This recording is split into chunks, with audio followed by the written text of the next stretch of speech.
Welcome everybody. It's lovely to welcome you all to today's session, all about caring for your teams and particularly around creating a mentally healthy workplace.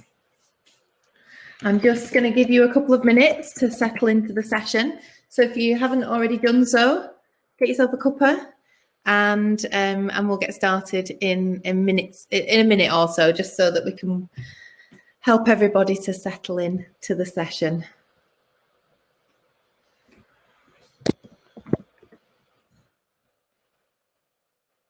Hopefully you can hear and see me okay. It would be wonderful if you could let me know. Hi, Amy. I know you're on the session, so please do let me know. That's fantastic. Thank you, Amy. Today I'm going to be sharing some ideas and some top tips that have come from a program that I've designed called Caring for Your Teams. But before I do that, I'll tell you a little bit about who we are and what to expect from the session. So I'm just going to properly share my screen, and so that I can get on with the session. So it's wonderful to be here. Thank you so much, HPMA, for inviting me to this amazing virtual 2-day conference. My name is Becci Martin, and I'm the director at Boo Coaching and Consulting. And we are based in Bolton, and we work across the UK and into Europe. And our focus has 3 work strands. So we look at helping bosses to be better bosses through leadership and values-based leadership development, creating and training up fantastic coaches through our coaching centre, and more recently and over the last couple of years, real heavy focus on workplace wellbeing. So it's live. I can't hear you, but possibly I can see you. If you want to share and interrupt me, then feel free. Please use the chat feature, and I will stop sharing my screen at times so I can check in on where people are up to. And do continue our discussion as we go along using the HPMA 2020 hashtag, and also tagging in Team Boo as well. So a little bit about who we are. We are a team of wonderful people who are focused on creating healthy and happy workplaces. We do that through helping bosses to be better bosses, basically. We're very keen to kind of strip back the language, make sure that what we are doing really connects with all the workforce. We predominantly work with the NHS, and we spend most of our time with public sector in one way or another, helping to change world one workplace at a time. So today, my focus is all around creating a healthy and happy workplace, and we're going to do that through focusing on mental health. Please don't forget to post any questions as we move through the session. So what we're focusing on. So this session's all about how we create the best conditions for everybody to thrive, where there's a focus on well-being, and particularly it's particularly poignant, very key right now, given the recent publication of the NHS People Plan and a huge focus on employee well-being. So over the last couple of years, myself and my team have created a programme called Caring for Yourself, which we've been sharing a mini webinar every week in partnership with HPMA on Wellbeing Wednesdays. The themes around caring for yourself are focused heavily on helping people in the workplace to take responsibility and be accountable for their own health and well-being, and make really great choices about how to be well at work. That work we've done for a good couple of years now across many NHS organisations, either in acute hospital settings or in the community settings, and a big piece of work across GP practices nearby London late last year and earlier this year. The programme has had a huge impact on the wellbeing of the workforce, and we saw in one NHS trust a 44% reduction in stress-related sickness absence in the month following the rollout of this programme within an urgent care department. So we were incredibly proud of the impact this can have. As a result of this year and the work that we've undertaken to boost wellbeing across workplaces that we've had the privilege of supporting, what came apparent was that we needed to actually start to look more specifically at how we help managers to help their teams. So the Caring for Yourself program was all about individuals, helping them to create the best conditions for themselves to thrive in the workplace. But actually what we needed to do was think more about how we help leaders to roll that out across their teams and their organisations. And that's what this session, what I want to talk to you about in a lot more detail today. So before we do that, these are some of the stats that I've pulled together recently. So as a result of the Caring for Yourself program, we then created the Caring for Your Teams program, which is specifically focused at managers. And here are some of the stats that I pulled together when doing the research and designing the toolkit and the resources that went with it. And some staggering data here. And actually, you know, for example, the 1 in 4 people will experience mental health problems of some kind each year in England. This data was published earlier on this year, pre-COVID, and so I'm of the opinion that we're probably looking at more 1 in 3 at the moment. And certainly in the work that I've done with my team over recent months, we've noticed an increase in conversations based around the mental health of staff within the workplace, and also just a general kind of focus on how important it is to have those mentally healthy conversations. And when we don't have those mentally healthy conversations, what happens as a result of that? And so as the startling kind of message from the Mental Health Foundation here was that if we address wellbeing in the workplace, there's a productivity increase of as much as 12%. Huge amount of information out there that boosts this and supports this. But we've seen that in our own workplace as a mentally healthy workplace, but also in supporting our NHS colleagues as well. So there's a massive drive, and right now the NHS People Plan very firmly underpins the message that we need to be spending more time in this area, giving more attention to this and helping to have better wellbeing focused conversations with all staff at all levels in all our organisations. And so that's what I want to talk to you about. So part of the programme focuses on when things really aren't fine. And so we think about the stigma that surrounds mental health and the negative impact on teams and individuals. And busting that myth is going to be massive, and encouraging those workplace conversations is huge. I know I'm a mental health nurse by background.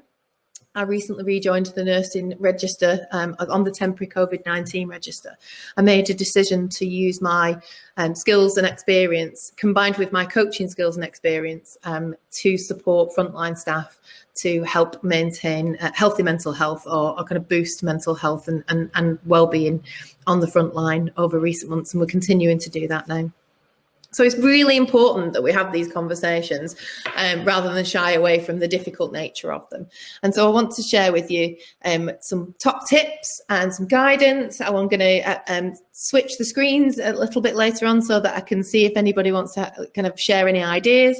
But for now, when we're helping people to reflect on staying well at work and creating the best conditions for everybody to thrive, then here are some of the areas that we recommend you focus on. So we want you to think about, you know, what ideas, what do you have, what's available to you right now to improve wellbeing in your own workplace. If you're responsible for the workplace and you're responsible for leading your services, then think honestly, reflect openly about what might be causing stress. And some of those are very obvious, some less so. What's already out there, what's already been created that will support a healthy workplace, and what strategies are already in place in your organisation and in your teams as well. So we spend a lot of time talking to teams about what's going to be useful for them to boost morale, to boost mood, to improve health and happiness at work. And what we learned and what we know is that the biggest impact on our well-being at work is the way that we're led. And so it's no surprise that coaching, mentoring and leadership behaviours are central to the People Plan and will continue to be so, I'm guessing, beyond the next 12 months. So when you're thinking about, well, how do I do this on a practical level? You know, think very, and invite other people to share what might be, what they might have tried already. You know, network with your colleagues across this conference. There's such a wealth of expertise that's in attendance today. So do share and reach out to other people and ask questions about which organisations do you think are getting this right? What is it they're doing? What are the little wellbeing initiatives that are taking place that make a difference to their staff? What's going to be practical and what's feasible? And inviting everybody to share, what might help them improve their workplace experience, particularly around health and happiness, but also, let's be honest about what might be causing some of the stresses as well.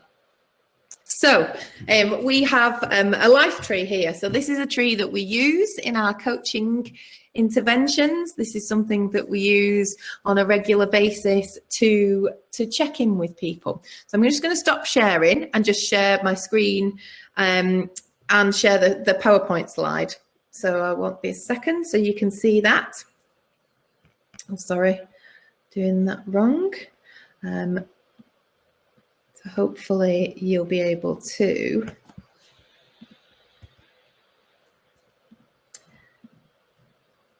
see this now. Let me see if I'm getting this right.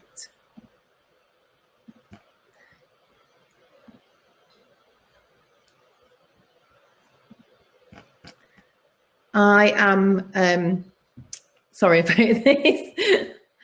I will share the application back with you again. So here's what hopefully you can see now on your screen. So in front of you, you have the life tree. So the life tree is a tool that I use and that our team use. It's not ours, it's readily available on many different platforms. You Google it, you'll find loads of different versions of it. This is just one that we use at Boo, and I use specifically in leadership programs, coaching programs, and wellbeing initiatives as well. It can be used for many different reasons, in many different ways, and is really a really practical and powerful way of understanding how people feel without really without really exposing their vulnerabilities.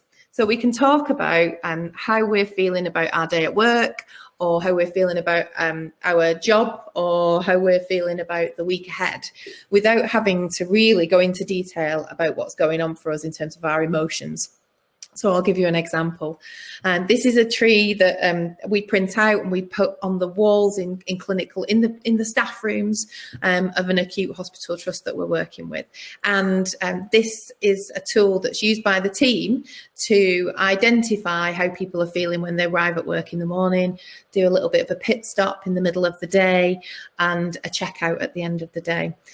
Much easier and feels much more practical for people to talk about how they are, where they are on the tree, which little jelly bean best represents how they are right now, than more scarier kind of feelings-based conversation where they may feel vulnerable or exposed. So for example, if we invite a member of staff to share that, they might say, oh, actually this morning I'm feeling like I'm kind of just clinging on. I didn't sleep very well. I'm feeling a bit worried about what might come our way today. But if you'd have walked in to a handover with the team and just said, hey, how's everybody feeling today? Then the likelihood is that everybody would have said something along the lines of, I'm fine, everything's fine, or a bit tired, but let's crack on with our day.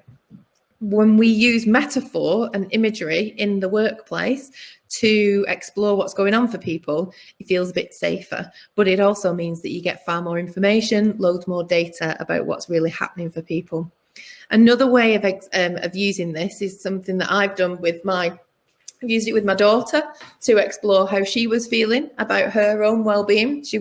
Because if you ask, an 8-year-old, as she was at the time, how they are, they don't tend to say, well, mummy, I'm experiencing some quite significant anxiety at the moment. They won't say anything like that. They'll probably say, I've got a tummy ache. And that's what Lily said. So Lily would regularly say, I've got a tummy ache, or I've got a headache. Wouldn't talk about how she was feeling or the emotions, because her emotional language wasn't there. And so what we did was I would use this because she was getting herself really anxious. She was having she was having anxiety attacks Sunday night before going to school. She was starting to get really worried. It was hard to get into the playground with her. She was getting herself so upset. So I used the tree started to look at where she was, which one best, looks like how she was feeling. So I was able to understand it. I was then able to we were then able to say, right, where do you want to be? Which one of these little jelly beans do you want to be on the tree?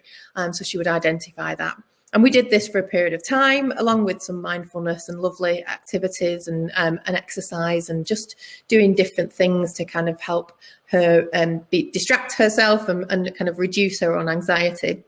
And I remember a day, I'm one of those mums that struggles to get to the playground. Probably, she's finishing primary school this year and I've barely managed to do it. And I spent years beating myself up about it and worrying about not being a good enough mum and all that stuff that goes along with it. And so when I did used to get to the playground, I felt like I'd really won at life, like I was really accomplishing something. And this was one of the days I'd feel like I've won at life. I was there in the playground waiting to collect my daughter from school, knowing that she was having these anxieties and these fears at school. And she came out, I could see her with a little yellow bobble hat on. She came running towards me, eyes wide, shouting at the top of her lungs, "Mummy, I'm at the top of the tree today." And I burst into tears because I was just like, that's beautiful. I know exactly what she means. I understand exactly how she's feeling. She's had an awesome day. She's feeling really confident. Her anxiety is low. And all she said was, "I'm at the top of the tree today." And I know I'm giving you an example of a child in that situation, but I've also used this in very similar ways with leaders that I've been working with, and very recently with teams who are reflecting on their experiences of COVID and experiences of working in organisations over the last 6 months. I'm loving the conversation in the chat. It's brilliant that people are using this, and definitely this is something that you can download, and loads of people that we work with print this off and stick it on the fridge at home and use this in terms of checking in with their family members. But it's also beautifully used within an NHS setting in the staff room to just check in with people. It frees people up from that burden of thinking, I'm going to have to talk about how I feel, when actually right now it might be too hard to talk about how you feel. It might be too scary a place to go. And so this, for me, when I'm talking about creating a mentally healthy workplace, you've got to start somewhere.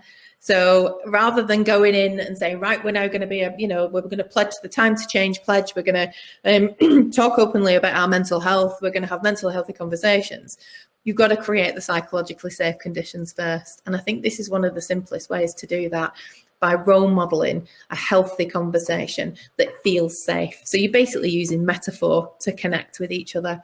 The ways that I've used this with teams recently has been, I've used either the tree or I've used postcards with images, and I've asked people to choose images that really that demonstrate or reflect how people are feeling right now. And the power of a simple postcard or a photograph or something in nature is safe, but is also hugely impactful.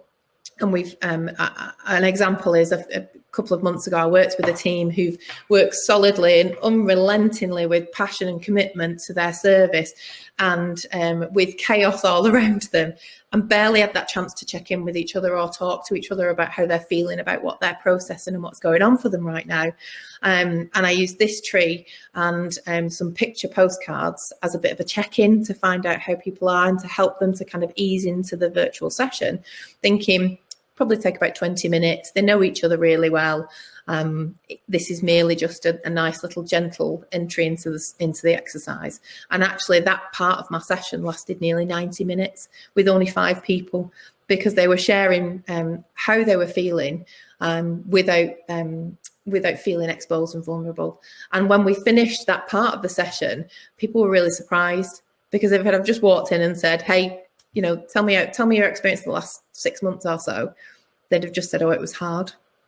So again, using the metaphor in a different way can be really, really impactful.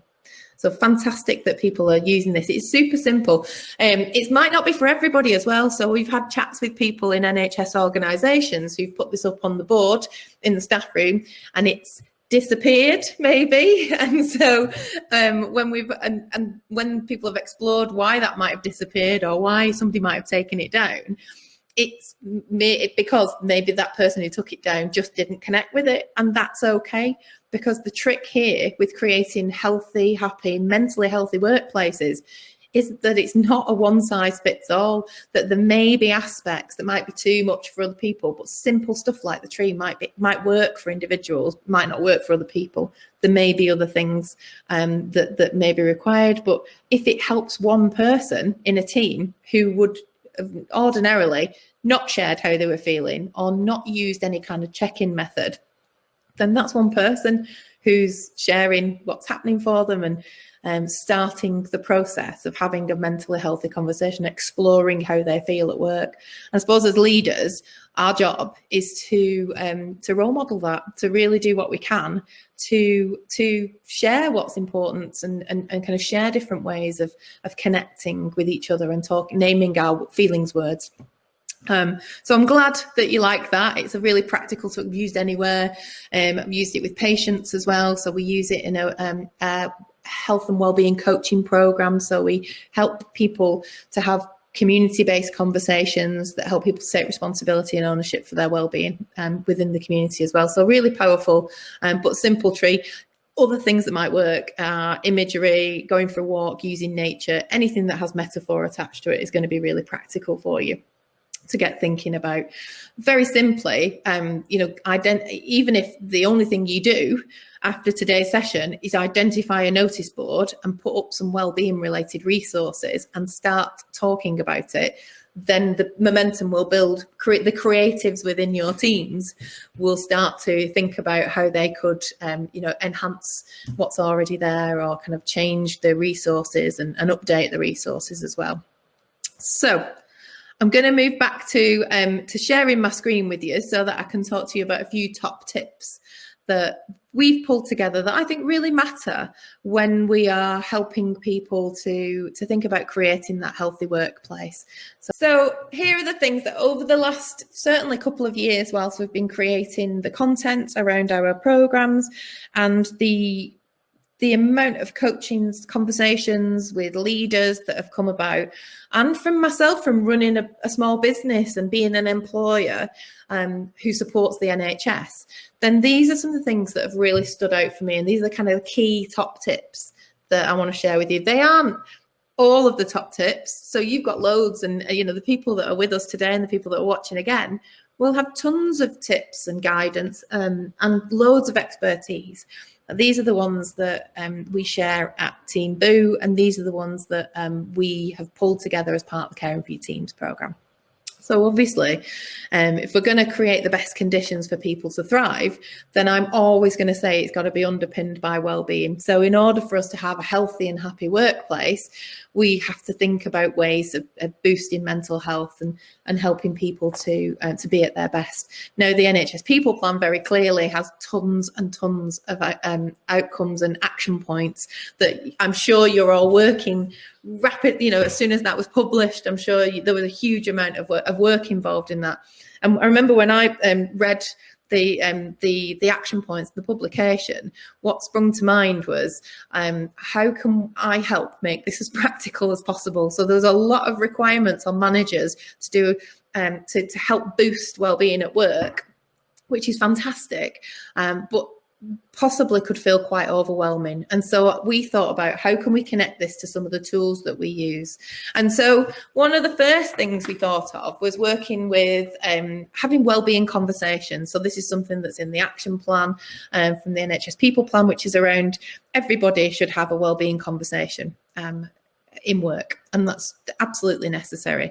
So we thought, well, how can we make that as easy as possible without making people think that they've yet more paperwork and more processes? So we connected it to our coaching wheel, and this is the coaching wheel that we created for a wellbeing coaching program. So this can be altered and tailored. These are merely concepts that we populated the wheel with to help people start to think about having a wellbeing conversation.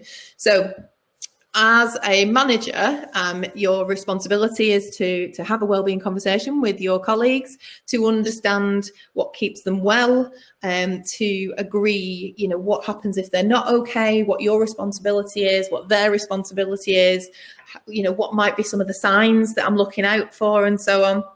And we just thought, well, why don't we just use something that's already there? Let's draw a circle, put some sections in it, and then ask our colleagues, what matters most to you right now about your well-being.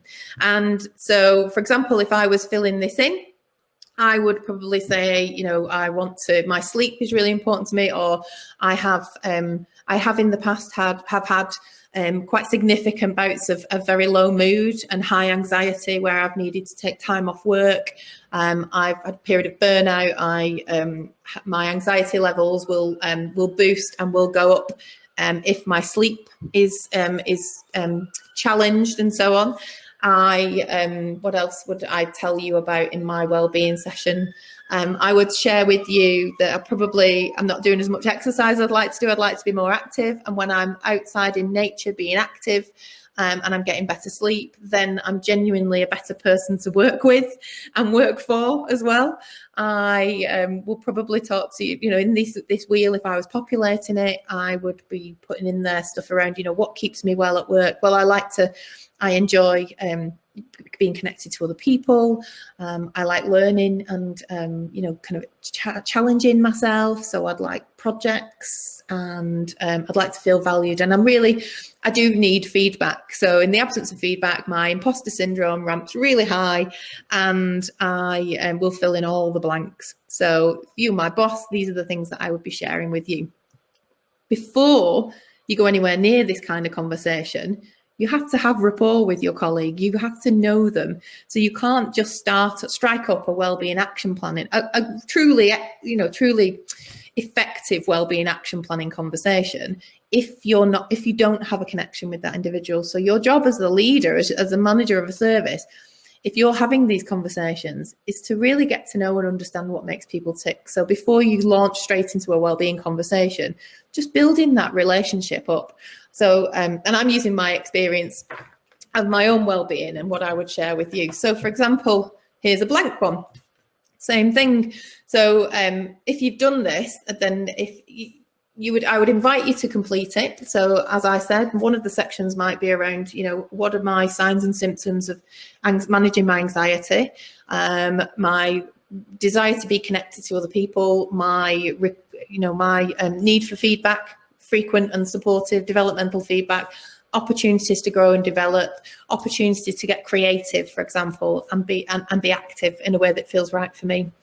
As a manager, using this coaching approach, you would then invite your colleague to score where they are right now, maybe. So, for example, Becci, how are your anxiety levels? You talked about, one of the sections is around you managing your anxiety. So how are you doing in terms of managing it right now? Okay, so I might score that, and each of the little from the center is a score of 0, and the outside is a score of 10. So for those of you who aren't familiar with the coaching wheel, identifying the score is going to be really helpful, and then inviting your colleague to then say, well, where would they like it to be, and how can we help you to get there, or what does great look like for you? And having a great conversation about what good mental health looks like for me is going to be different to having a great conversation with another colleague in the team.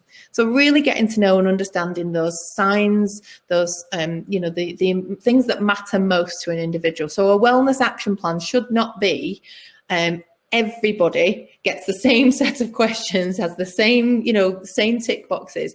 A truly excellent wellbeing check-in should be a really great coaching conversation with lots of lovely listening skills, where you are inviting your colleague to share what's going to keep them well at work. So, but it's drawing a circle and then inviting your colleague to share what matters most to them around their wellbeing. When you've got that, you can have a really good conversation about how you tackle it. So what happens if if you do lose, if your sleep is challenged or you become unwell, how will I know that I need, at what point will I be triggered to give you the support? What are my responsibilities in this? And here are some of the things that we share that I think were really helpful in a bit of a check-in session. So, what can you do to support the mental health and well-being of your colleague? What are the early warning signs? So if you were managing me, I'd be sharing with you that, I'm waking up early, I'm maybe not making good choices about my diet, might be less sociable in the workplace. I just want to get on and get done. I might disappear out of the staff WhatsApp group. I kind of isolate myself. or I might ramp up my people-pleasing behaviours.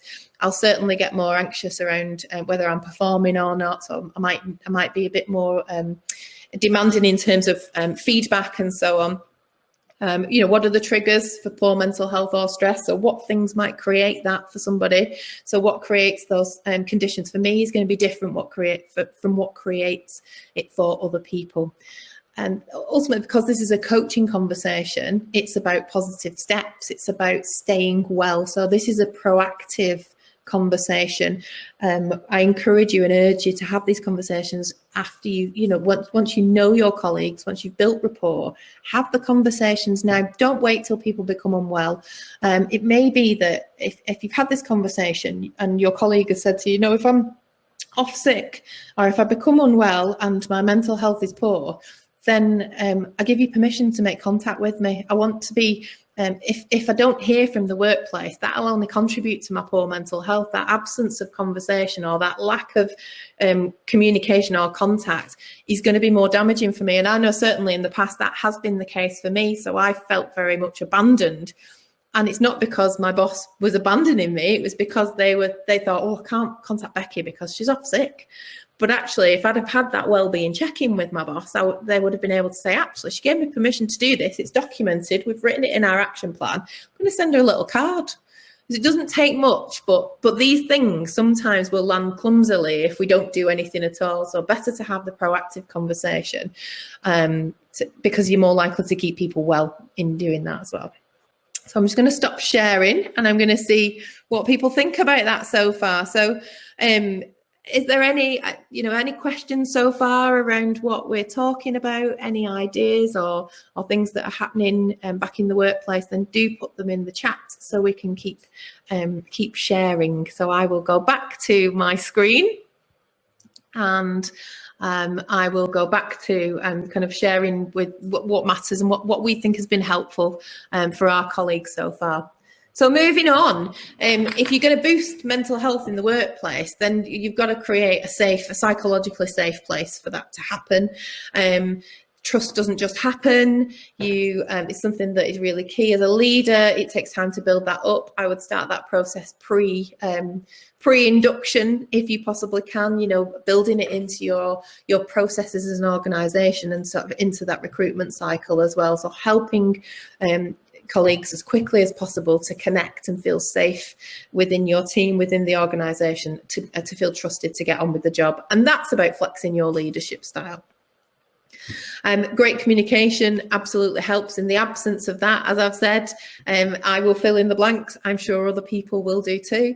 Remembering that as leaders, there's not a one size fits all for our communication style. So I like to I like to have a good chat with people, but I know that not everybody needs that. They might just need a few, a simple bullet point email, whatever. But actually, my job as a leader is to know what my team need and to flex my communication style to meet their communication needs, so that I am inclusive and providing what is necessary for everybody. So although it's hard being a leader and it's hard to find the time to do all of this stuff, if you do this and learn this and do it up front, then you are going to it's going to save you a lot of time and a lot of stress and frustration from your team and for yourself in the future. So finding out and asking people, in order for you to be at your best, what's the best way for me to communicate what we need from you?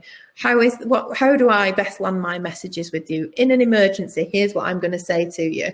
But beyond an emergency, what's the best way and best method of communicating what needs to happen? Sharing our vision, helping you to understand, clearly what your role is and what's expected of you.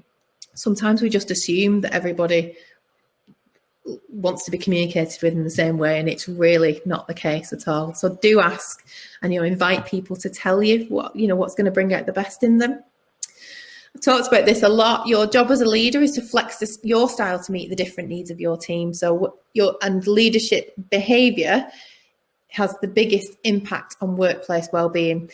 So it isn't the free fruit, although that's nice. All the cycle to work scheme, all subsidized lunches, all those things are really lovely. And, we need them all right now, don't we? All those lovely treats. But actually, the biggest impact on health and happiness at work is behaviour of your manager. And if you don't feel cared for, you don't feel trusted, you aren't able to achieve your potential, or worryingly, if you feel that you're being undermined or worse, then it's going to have a massive impact on your health at work, and also on retaining talent and retaining, there's superstars in the organisation and attracting even more brilliant people. And now more than ever, we need to be creating the best places to work, recruiting the most amazing talent, and retaining our staff as well. Another really key important thing about being a leader is that sometimes we think that, oh, I'm in charge, I need to be perfect. I need to be super shiny. I need to not have any weaknesses. And actually, I think that's really quite damaging. So I lead my organisation entirely authentically, and I've built that over time. I've become, who I should be in the workplace, which is me. And I'd probably led teams in the past where I wasn't me, where I was trying to be, everything to everybody, very, very textbook leader, as I like to call it. But actually, I think it's really important that we're honest with each other. If we role model that we're not okay, or we're role modeling how we're really feeling, and we're honest about our mental health, our health and well-being at work, then we create a safe place, a psychologically safe place for other people to do the same. It does feel scary at first and potentially quite vulnerable, but if you're creating or moving to or shifting culture where people feel safe to talk about how they're feeling, talk about what scares them right now, what's creating stress for them right now, what how taking responsibility for their own well-being, we have to start from a leadership perspective. So you must take steps, and if they might have to be baby steps, that's okay. But if you are sharing more about what's really happening for you, being a little bit more honest, then you're in with a chance of others doing the same. And I think that's a great trait of a fantastic leader, is that authentically being aware of what happens and what impacts their well-being, but also what they're doing about it as well, because nobody is perfect. I bet we've all tried, and it just can't happen. So please just be a bit more self-compassionate and a bit kinder to yourself by saying it out loud to other people as well. Another bigger impact, and these are just extra bits that I think really help create the healthy, happy, mentally healthy workplace, is creating a learning environment. So from the minute I began my nursing career, I was heavily involved in supporting learners in practice. So right from day one, I was really interested in supporting student nurses that came through our mental health service. And what you recognise straight away, and one of my roles when I left clinical practice was supporting the clinical placement circuit across a system. And what I recognised very quickly was that those clinical placements who were excellent in their provision of a learning environment happened to be excellent in their provision of quality care as well. So the two, it's not accidental. If you've got an excellent learning environment, then you will have an excellent care environment too. The two go hand in hand. So it's hugely important that, and it's one of the Action for Happiness kind of top tips, is around helping people to learn and grow and develop. So whether you're doing something creative or pursuing a hobby, or you are pursuing a qualification or learning something, a skill that's new, they are all activities that boost well-being and boost our mood. So why not combine those in the workplace? If you spot talent and you spot people's passion for things, then give them the opportunity to learn and grow in that area. It will be of value and benefit to your patients. It will be of value and benefit to the rest of the team. And imagine the experience of learners that then come into your learning environment as well, into your workplace. It just connects. So it's not an accident that that's the case. And also coaching and mentoring. So in the people plan, tons of stuff in there about coaching and mentoring, isn't there? There's loads of evidence. There's loads of brilliant commentary about how if we're going to boost our leadership capabilities across the NHS, if we're going to help our staff to be absolutely fantastic and cared for and feel supported, then we have to help the leaders to do that. And a key intervention here is coaching and mentoring. So and we noticed that organisations, whether that's the NHS or any other type of organisation, if they have a coaching culture, they are likely to have lower sickness absence, they're going to have better retention rates, they're going to have lower grievances, lower numbers of complaints or falls in the workplace, things like that. So really important that you think about your leadership style, taking a coaching approach, but also using coaching and mentoring to boost well-being, rather than it's beyond just enhancing leadership performance and improving targets and so on. Actually, a coaching approach is better for our health and better for our well-being as well. And we're seeing that now in communities and across systems where coaching is being used in healthcare settings to enable patients to take more responsibility and be accountable for their health and well-being. Now, those of you that know me know that I love a good Action for Happiness calendar. I've thought about, as a team, we've all thought about, do we do one of these, do we create something? But why on earth would we, when our absolutely brilliant friends at Action for Happiness do this so beautifully every single month for us? So download this calendar. This is one of the things that goes up on the wellbeing board at work. I've seen this in all the NHS services that we're doing frontline walkabouts with staff, doing wellbeing check-ins. Every time I meet somebody, I hand over one of these calendars, encourage people to put it up in the notice board, to take it home, stick it on the fridge, do something. You don't have to do it every day. If you remember, do it. If you don't, that's okay. Just do it, find one that works for you. But this is this month's calendar. I think it's beautifully apt for the year that we've had, that it focuses entirely on kindness and reminding yourself that as leaders, you've got to be kind to yourselves. And this does that for you. So do download this from the Action for Happiness website. I know Amy's in the chat, so I'm sure Amy will share the link if that's possible. And right, so I'm at the end of my presentation, so I'm going to stop sharing so I can see the chat. And I will just kind of share with you a few bits and pieces about what could be helpful right now. So a bit of a quick reminder around this. So here we are. So a quick reminder, let's be honest here. Share how you feel. It is totally okay. Make wellbeing priority in our one-to-ones and team meetings. There is no point trying to sit down with a colleague to look at your objectives or to plan an appraisal or to look at performance if you don't even know if they're okay. So just, although it might feel like you've got no time and time is so tight, just take a bit of time just to start by finding out how people are doing, because the rest will follow. It really will follow.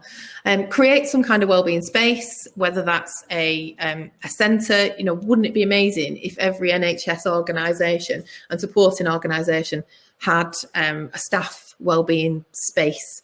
Wouldn't that be fabulous? I know that's not the case right now, but what we could do is we could just at least create those wellbeing spaces in terms of notice boards or small staffing areas and so on. And get outside for your one-to-ones. It's about the only thing we can do is go out for a walk and have a one-to-one, depending on what tier you're in at the moment. But if you're going to do one-to-ones, do those in a different way. Be creative and be kind to yourself. I know that it's really challenging right now, and a little bit of self-compassion can go a long way, can't it? So being, as a leader, you're only human. You have, we all make mistakes, and sometimes we're a little bit more clumsy than we have been other times. That's okay. But if you are practicing leadership with good intentions, with the people in front of you at the heart of everything that you are trying to achieve, then your services will provide excellent care, and you will, you'll get better results, and staff will want to work there, want to stay safe, and want to be part of your organisation as well. So I'm going to shut down my slides, and I'm just going to quickly check in with the chat and see if there is anything that comes up. So I've had some questions in the group here. So let's have a look. So you love the use of the coaching circle and wellbeing action plans in combination for wellbeing conversations. Absolutely. I think coaching circles are really powerful as well.